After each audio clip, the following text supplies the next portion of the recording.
Bonjour, je m'appelle Gisèle Louis, je suis nutritionniste et micronutritionniste.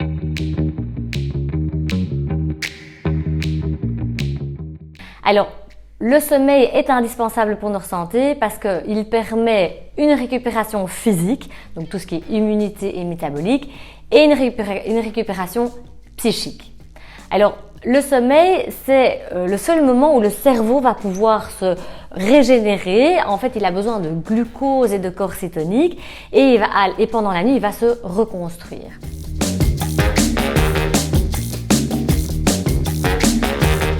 C'est essentiel parce qu'effectivement, s'il n'y a pas assez de repos, c'est là où on va commencer effectivement à avoir une diminution d'efficacité.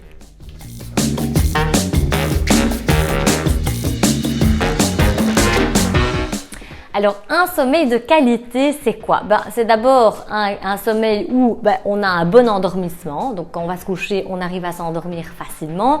On arrive à rêver, à avoir des cycles de sommeil réguliers sans interruption de sommeil. Donc, pas de réveil nocturne avec de l'anxiété.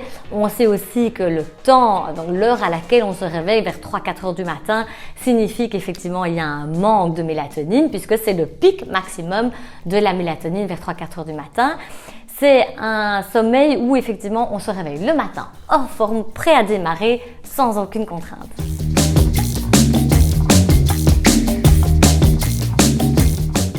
Alors, les principaux troubles du sommeil, ceux qu'on va rencontrer le plus régulièrement, c'est le problème d'endormissement. Alors, le problème d'endormissement, c'est quoi? C'est effectivement, on se met dans son lit et puis ça tourne et ça chipote et c'est le petit vélo qui tourne.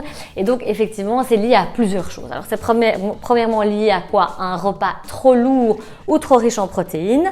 Ce qui est important aussi, c'est une mauvaise production de la sérotonine qui est liée à plusieurs choses. C'est qu'en fait, la production de sérotonine se trouve dans les intestins et dans le foie. Donc, si on a un intestin en mauvaise santé, qui est soit un leaky gut syndrome ou une dysbiose, on ne va pas produire effectivement cette sérotonine ou en tout cas pas en quantité suffisante. Et un foie, puisque c'est aussi dans le foie, un foie qui serait engorgé, qu'il faut détoxifier. Alors, d'autres troubles du sommeil, on peut aussi noter les réveils nocturnes, ça j'en ai parlé. Donc, c'est quand on se réveille vers 3-4 heures du matin, ça veut dire qu'effectivement, le taux de mélatonine n'est pas suffisant. Donc, en fait, on a l'impression que c'est le matin et pas du tout.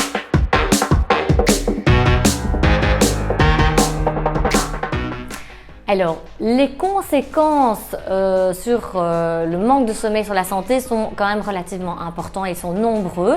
On a l'épuisement, on a le stress qui va amener une hausse de cortisol et qui va évidemment impacter sur la résistance à la leptine qui est en fait simplement l'hormone de la satiété et qui va augmenter l'hormone ghréline qui est en fait l'hormone de la faim. Et donc qui va augmenter le grignotage. Et c'est la raison pour laquelle effectivement souvent on a un stress qui est hors oxygène qui va nous faire prendre du poids. Donc le surpoids vient notamment à cause de ça. On a tout ce qui est burn-out, qui est évidemment la conséquence d'un stress chronique, l'anxiété. L'anxiété, je rappelle, c'est important, c'est la conséquence et la résultante d'un stress chronique aussi. Alors on a tout ce qui est ralentissement de performance mnésique, tout ce qui est apprentissage qui va être moins opérationnel, donc plus compliqué. Un ralentissement de l'attention avec des troubles de l'attention.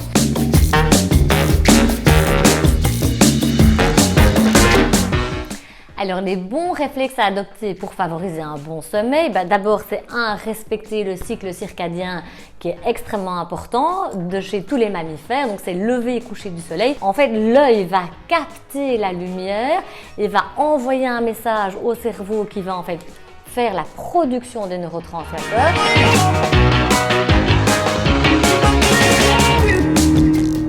Alors oui, l'alimentation est importante puisque c'est ça qui va évidemment vous permettre d'avoir une bonne nuit et un bon sommeil et une bonne journée. Donc il faut surtout respecter la chrononutrition. Donc on en a parlé, c'est le matin un petit déjeuner de roi, le midi un lunch de prince, le soir un dîner de pauvre. Alors je vais un petit peu détailler. Le matin, le petit déjeuner de roi, c'est riche en protéines, donc riche en tyrosine, avec beaucoup de glucides complexes, donc parce qu'on va produire la dopamine qui va engendrer la noradrénaline et l'adrénaline dont on a besoin toute la journée pour être actif. Le midi, c'est pareil. Donc, on va de nouveau manger beaucoup de protéines. Donc, dans l'acronutrition, beaucoup de protéines pour cette production de dopamine, noradrénaline. Le goûter, c'est plutôt autre chose. On va favoriser ce qui va produire la sérotonine, donc le tryptophane. Donc le tryptophane, c'est la base de la production de la sérotonine, qui est l'inhibiteur d'action. C'est un petit peu, je lève le pied de l'accélérateur de ma voiture puisque je vais commencer à préparer ma nuit. Après ça, on a le soir, où là on va de nouveau manger du tryptophane, donc quelque chose qui va nous permettre de produire cette sérotonine mélatonine, et donc de nouveau tryptophane, donc des légumes, des oléagineux en petite quantité, des glucides complexes, donc le plus de quantité de légumes aussi. Les oméga 3 sont très importants puisqu'ils vont permettre une augmentation de la fluidité membranaire.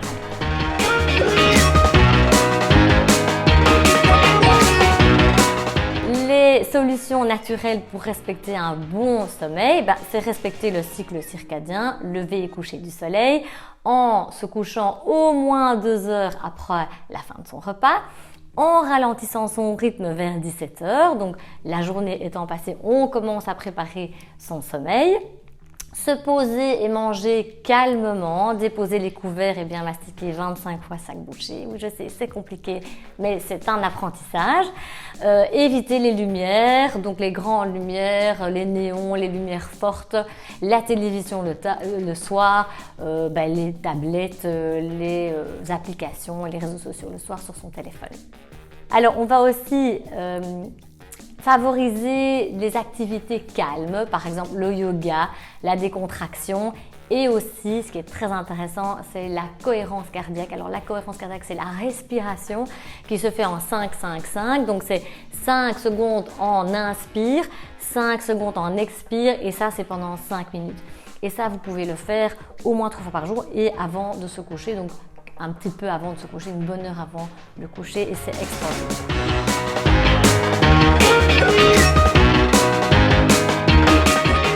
Alors, les compléments alimentaires qui favorisent un bon sommeil, c'est notamment le magnésium, c'est aussi la mélatonine, c'est son précurseur, le 5-HTP ou le tryptophane. C'est aussi le GABA, on en a parlé et je vais vous réexpliquer, qui est le neurotransmetteur de l'anxiété et de la peur. Donc, on en a besoin quand on est des gens stressés. Et anticiper pendant la journée avec des plantes adaptogènes et de la phyto, par exemple l'ashwagandha, la rhodiola.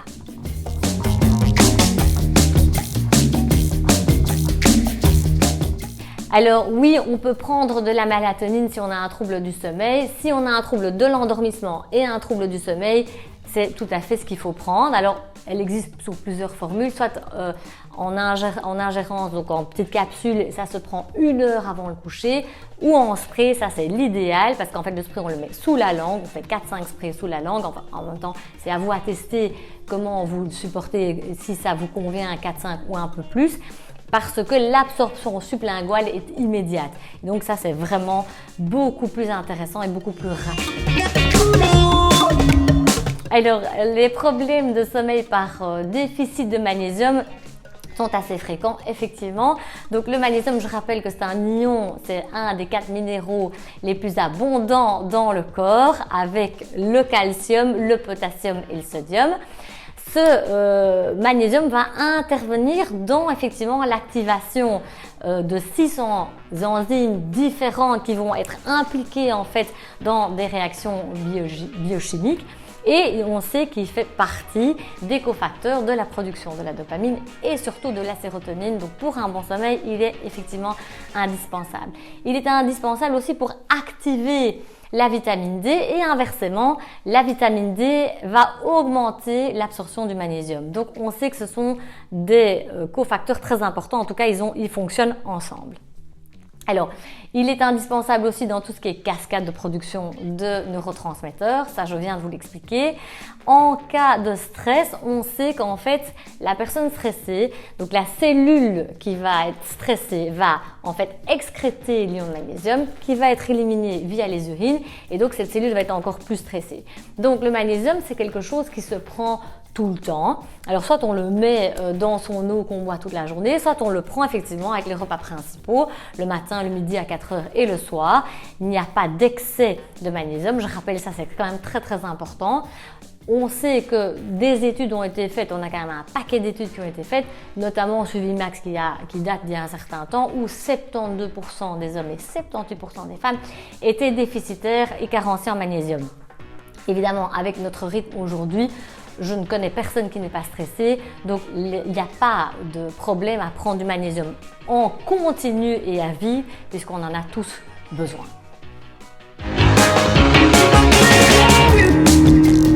Effectivement, il existe des plantes médicinales qui vont améliorer effectivement les troubles du sommeil, notamment la théanine et on a l'ashwagandha, on a la radiolate. La théanine, elle, c'est quoi? C'est un acide aminé qu'on trouve dans le thé. Alors, cet acide aminé, en fait, ça permet la réduction du stress mental et du stress physique. Et ça va produire un effet relaxant. En fait, elle va générer des ondes alpha qui sont les signes de la relaxation. Alors, l'ashwagandha, elle, c'est une plante adaptogène que j'aime beaucoup.